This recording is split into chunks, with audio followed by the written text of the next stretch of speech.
Welcome back, everybody. I'm Bob Calvert again, Talking with Heroes, talk show host. Thank you for your service.us. And we're still here at the R4Alliance.org National Conference.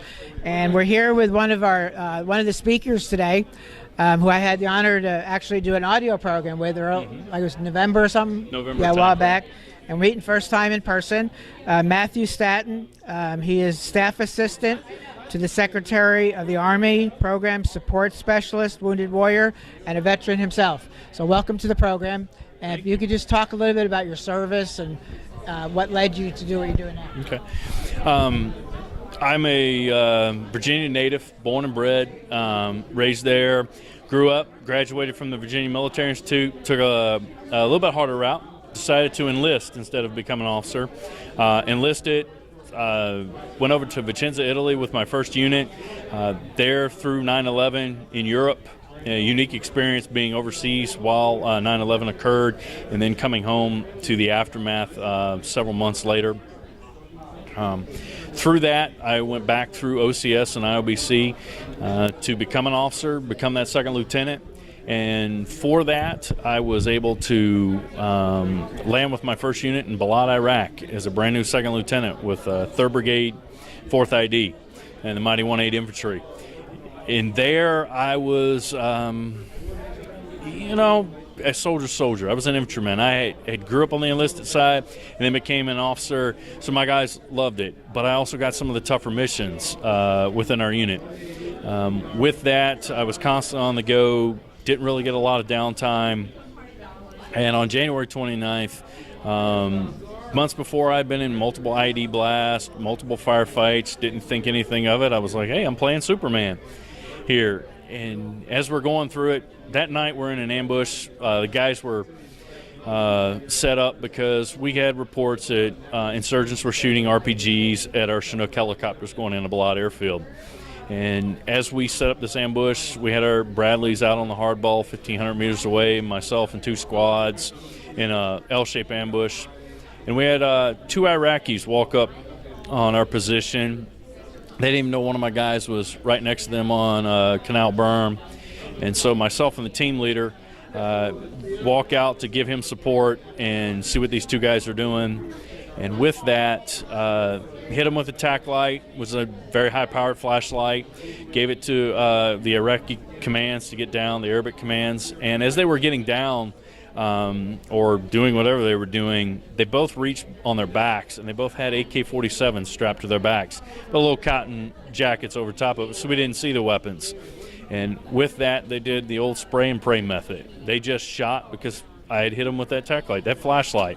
They had no night vision. They were seeing spots. And I took the first round directly into my left hip on the front side, the other 5 rounds diagonally across the chest from left to right.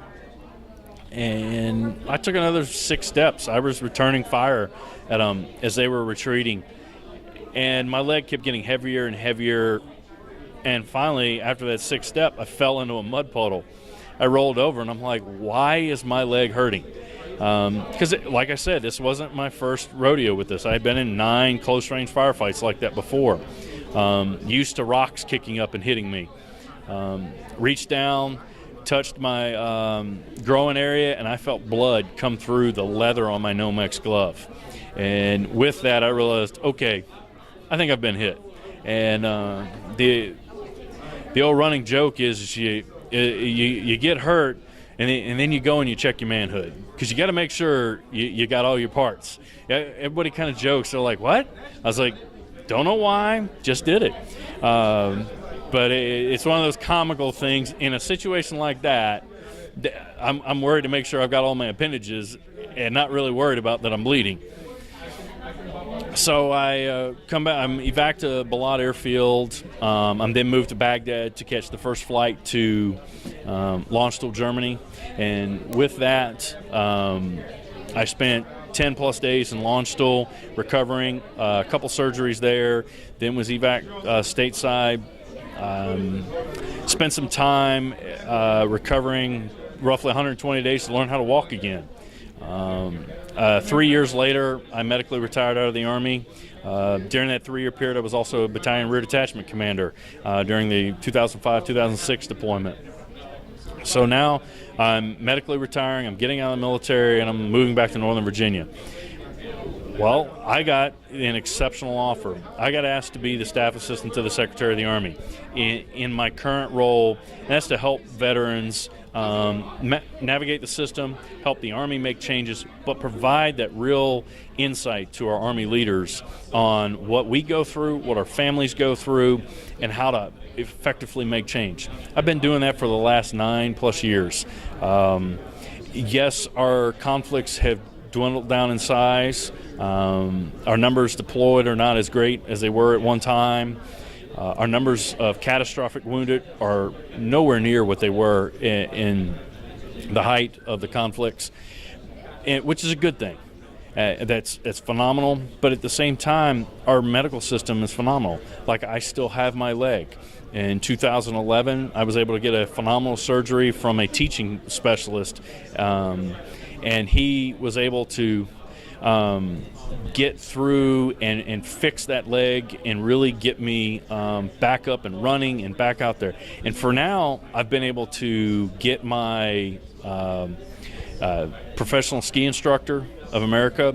From that license as a level 1, I'm an adaptive ski instructor now. I'm a assistant scuba instructor. I'm a handicapped scuba buddy. I'm able to now not only recover myself, but engage through therapeutic recreational events and show soldiers and Marines and sailors and airmen that you can get back to some semblance of where you were pre-injury or pre-service.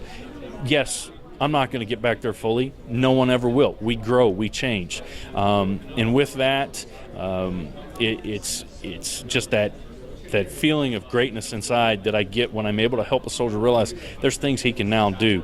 And just real quick to wrap this up, I just want to give a shout out to our soldiers, our sailors, our Marine, our airmen, and even our coasties. As you're out there, as you're fighting, as you're doing your job, I thank you, America thanks you, and there are organizations that are here to help support you during your transition from service and can help show you if you are catastrophically wounded or injured like me, you can go back and do things that you never thought you'd be able to do. Thank you very much, Matt. It's great meeting you. Thank you for your service and for continuing to serve. And your whole talk will also be available for people to watch. Cool. Thanks. Thank you. Okay, well, folks, once again, we're here at the R4 Alliance National Conference. As I just mentioned to Matt, his whole talk, which is much more in depth, it's very moving. Matt's an example, just like so many other veterans here, veterans helping veterans. So we'll be back with more on Talking with Heroes from the R4 Alliance 2016 National Conference.